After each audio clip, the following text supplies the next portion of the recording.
साथियों, हमने प्रथम व्याख्यान में आपको मनी का मीनिंग और डेफिनेशन पर चर्चा की थी।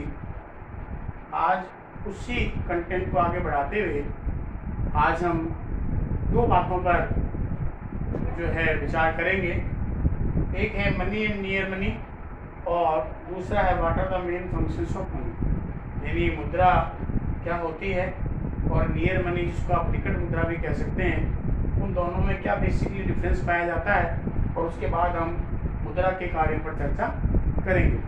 विद्यार्थियों, पिछले व्याख्यान में मैंने आपको मुद्रा का अर्थ और परिभाषाओं के बारे में बताया था और ये भी बताया था कि मुद्रा को वर्तमान परिप्रेक्ष्य में जहाँ हम उदारीकरण के युग में रह रहे हैं, वैश्वीकरण के युग में रह रहे हैं, मुद्रा के कार्यों को हम शब्दों में बांध नहीं सकते हैं। इसलिए अर्थशास्त्रियों ने अलग अलग प्रकार से अपनी परिभाषाएं दी और नित्य प्रतिदिन समय के साथ साथ जो है मुद्रा के कार्य बदलते जा रहे हैं। इसलिए मुद्रा को शब्दों में बांध कर परिभाषित करना आसान नहीं है। इसलिए अर्थशास्त्रियों ने अपनी अलग अलग परिभाषाएं दी। उन्हें मुद्रा को कुछ अर्थशास्त्रियों ने या कुछ बैंकिंग विशेषज्ञों ने कार्यों के आधार पर वर्गीकृत किया है। कुछ अर्थशास्त्रियों ने जो है आपको बैंकिंग के कार्यों के आधार पर उसको परिभाषित किया है। कुछ अर्थशास्त्रियों ने वैधानिक आधार पर उसको परिभाषित किया है। कुछ अर्थशास्त्रियों ने सामान्य स्वीकार्यता के आधार पर जो है मुद्रा को परिभाषित किया है। और इन सब का निचोड़ देते हुए एक उचित परिभाषा भी जो है विशेषज्ञों के द्वारा दी गई है। अगर हम सामान्य रूप से बात करें तो अंतिम जो परिभाषा आती है हमारे सामने निकल करके वो ये है कि कोई भी वस्तु मुद्रा हो सकती है जो विनिमय के माध्यम मूल्य के मापक के रूप में कार्य करे और इसके साथ साथ जिसे वैधानिक मान्यता प्राप्त हो और जिसे सामान्य रूप से किसी भी व्यक्ति के द्वारा स्वीकार किया जा सके, उसे जो है मुद्रा का नाम दिया जाता है। अब मुख्य बात, अगला जो कंटेंट आता है वो है कि मनी एंड नियर मनी में क्या अंतर है, यानी मुद्रा और निकट मुद्रा में क्या अंतर पाया जाता है। अगर हम मुद्रा की बात करें तो मुद्रा के बारे में अगर बात करें कि इशू जो की जाती है मुद्रा, वो हर देश के केंद्रीय बैंक के माध्यम से की जाती है। भारतीय संदर्भ में अगर हम बात करें तो reserve bank of India is the soul authority for issuing money, यानी मुद्रा को प्रकाशित करने वाला, मुद्रा को प्रतिपादित करने वाला, मुद्रा जारी करने वाला जो प्राधिकृत जो संस्था है हमारे यहाँ देश का रिजर्व बैंक है। और रिजर्व बैंक के माध्यम से पेपर मनी और कॉइन्स यानी पत्र मुद्रा और सिक्के की जारी की जाती है, तो उसे मुद्रा कहा जाती है। यानी मुद्रा के अंतर्गत हम पत्र मुद्रा और जो सिक्के हैं उनको लेते हैं जिन्हें सामान्य रूप से स्वीकार किया जाता है। और सामान्य रूप से उन्हीं मुद्रा को स्वीकार किया जाता है जिसे किसी प्राधिकृत संस्था या अथॉरिटी के द्वारा जारी किए गए हों तथा उसमें विधिग्राह का गुण हो। विधिग्राह का मतलब है कोई भी उसे लेने से मना नहीं कर सके और उसे किसी भी सरकार के द्वारा वैधानिक मान्यता प्रदान की गई हो, उसे मुद्रा कहा जाता है। अगर हम नियर मनी की बात करें तो नियर मनी वो होती है कि जो मुद्रा तो नहीं होती है लेकिन मुद्रा के समीप है, यानी कोई भी ऐसी जो है संपत्ति जिसे तुरंत ही मुद्रा के रूप में परिवर्तित किया जा सके, उसे अर्थशास्त्रियों ने या बैंकिंग विशेषज्ञों ने निकट मुद्रा का नाम दिया है। इसके अंतर्गत हम बहुत सारे लिक्विड एसेट, तरल संपत्तियों को सम्मिलित करते हैं।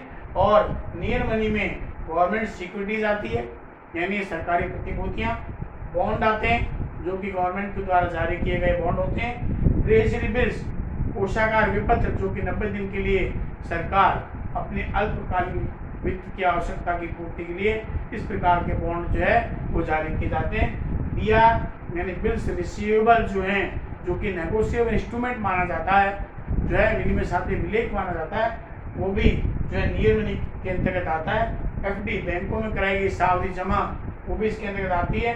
शेयर एंड डिवेंचर जो कि जॉइंट स्टॉक कंपनी यानी संयुक्त पूंजी वाली कंपनी के द्वारा जारी किए जाते हैं, वो नियर मनी के अंतर्गत जो है शामिल किए जाते हैं। तो इस प्रकार की जो मनी होती है यानी वो मुद्रा जिसे समीप मुद्रा मानी जाती है, निकट मुद्रा मानी जाती है, जिसे तुरंत विक्रय करके मुद्रा के रूप में परिवर्तित की जा सके, जिसमें लिक्विडिटी का गुण बहुत ज़्यादा होता है, उसे हम नियर मनी का नाम देते हैं। आगे हमारा जो कंटेंट आता है वो है फंक्शंस ऑफ मनी। देखिए, what are the functions of money, मुद्रा के क्या कार्य हैं, इसमें विशेषज्ञों के द्वारा कार्य को दो भागों में वर्गीकृत किया गया है।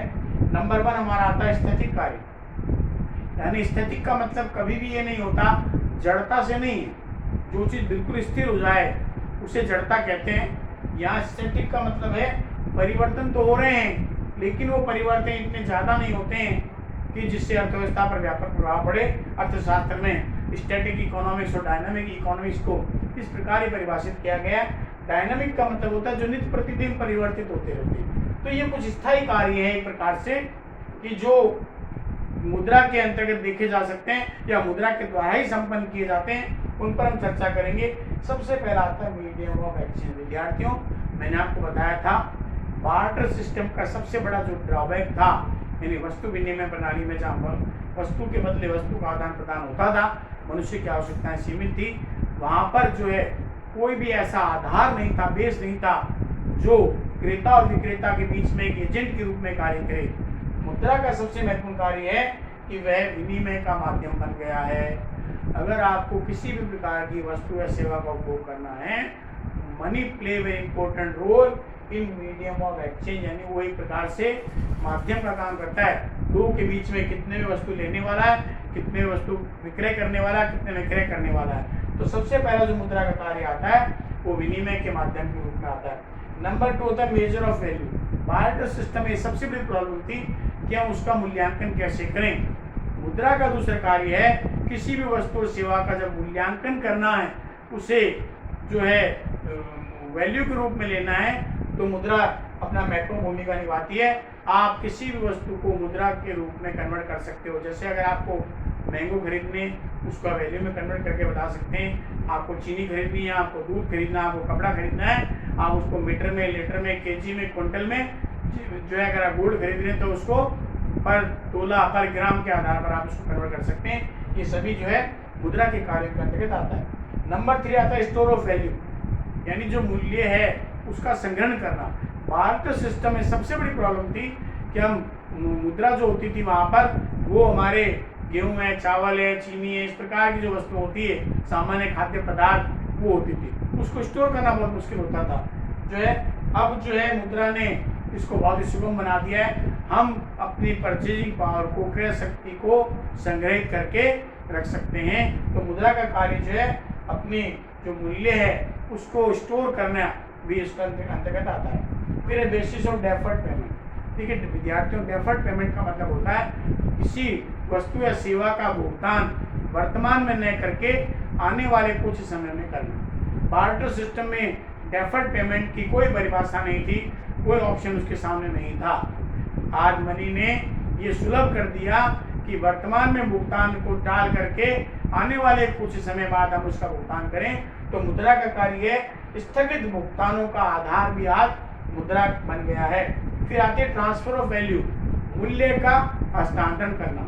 मतलब कोई भी अगर चीज़ मेरे पास में है, जो वैल्यू मेरे पास है, जो पर्चेसिंग पावर मेरे पास है, जो मनी मेरे पास में, मैं उसको आसानी से दूसरे व्यक्ति के पक्ष में हस्तांतरित कर सकता हूँ। अगर ये सब मुद्रा के द्वारा ही संभव हुआ है। अगर मैंने किसी व्यक्ति को चेक काट के दे दिया या बिल से BR जो था उसका मैंने पहचान कर दिया, BR लिख दिया, तो इसका मतलब है जो भी इंस्ट्रूमेंट है, जो उसकी जो वैल्यू है, उसमें जो लिखित जो वैल्यू है वो दूसरे व्यक्ति के पक्ष में आसानी से हस्तांतरित की जा सकती है।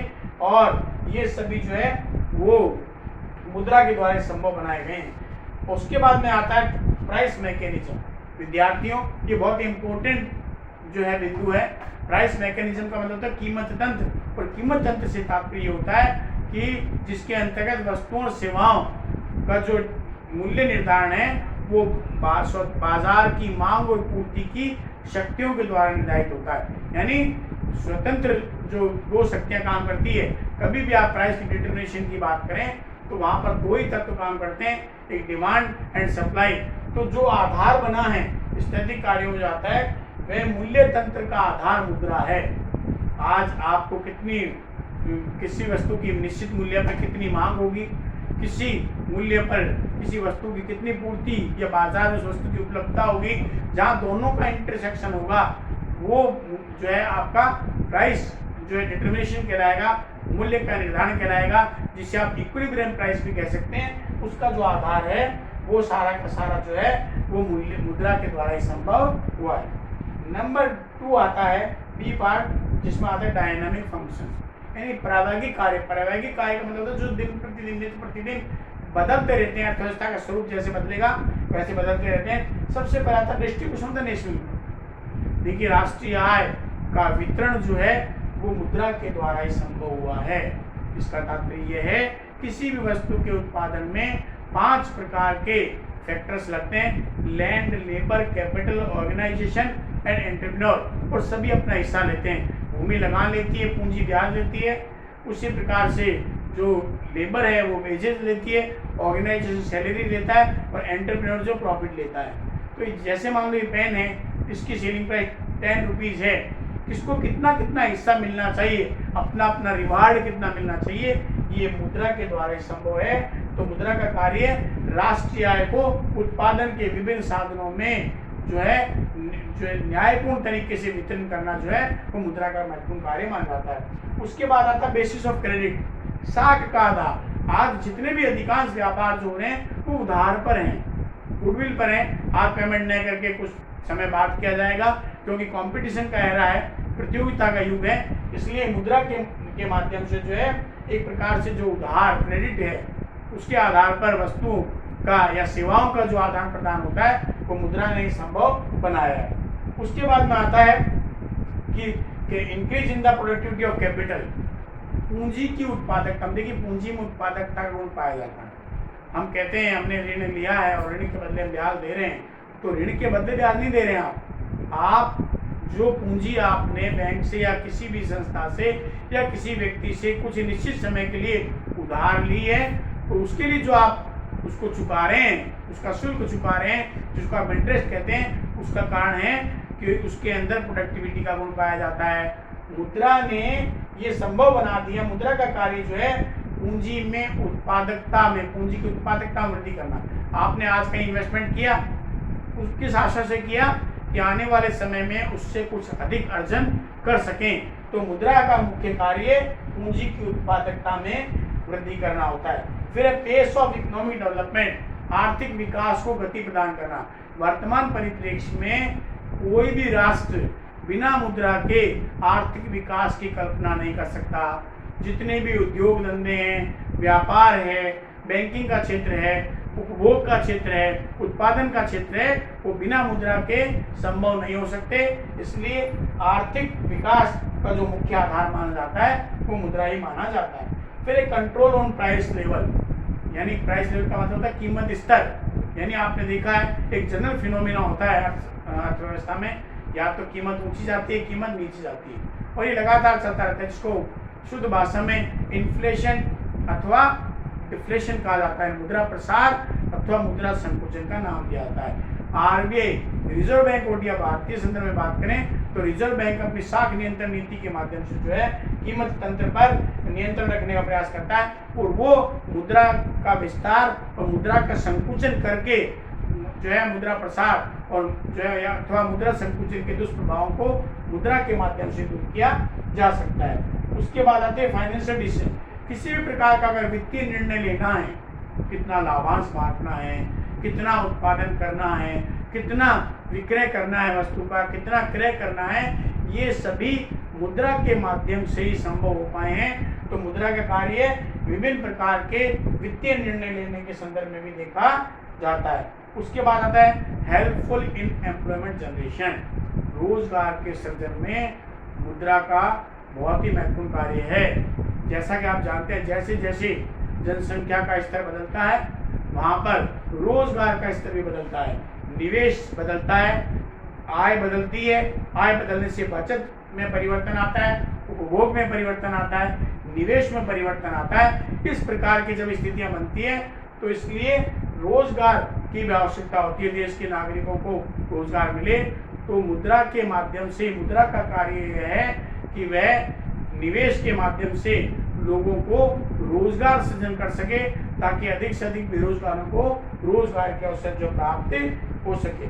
उसके बाद में आता है डेफिशिट फाइनेंसिंग। देखिए राज्य सरकारों का बहुत महत्वपूर्ण कार्य होता है, इसको बोलते हैं घाटे की वित्त व्यवस्था।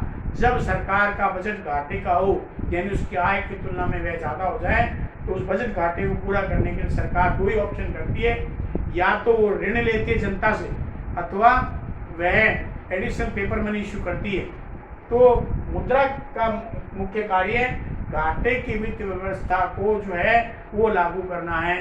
सरकार क्या करती है, घाटे की वित्त व्यवस्था के माध्यम से अतिरिक्त पत्र मुद्रा छाप करके देश की अर्थव्यवस्था में मुद्रा की मांग और संतुलन पूर्ति में संतुलन बनाने का प्रयास करती है, ताकि अर्थव्यवस्था में जितने भी इकोनॉमिक फ्लक्चुएशंस होते हैं यानी तेजी मंदी के जो दौर आते हैं उनको रोक करके बजट घाटे को कम से कम करने का प्रयास कर सके। तो इस प्रकार विद्यार्थियों आज हमने जो है मुद्रा के जो है कार्यों पर चर्चा की है, जिसमें इसके स्टैटिक और डायनेमिक फंक्शंस को देखा है। अगले कंटेंट में हम जो है मुद्रा के कार्यों पर चर्चा करेंगे कि मुद्रा के रोल क्या क्या हो सकते हैं, what are the role of money, यानी मुद्रा का महत्व विभिन्न अर्थव्यवस्था में किस प्रकार से होगा, विभिन्न प्रकार के जो है इसकी भूमिका मुद्रा की किन किन क्षेत्रों में हो सकती है, उसके बारे में हम अगले कंटेंट में या अगले व्याख्यान में चर्चा करेंगे। धन्यवाद।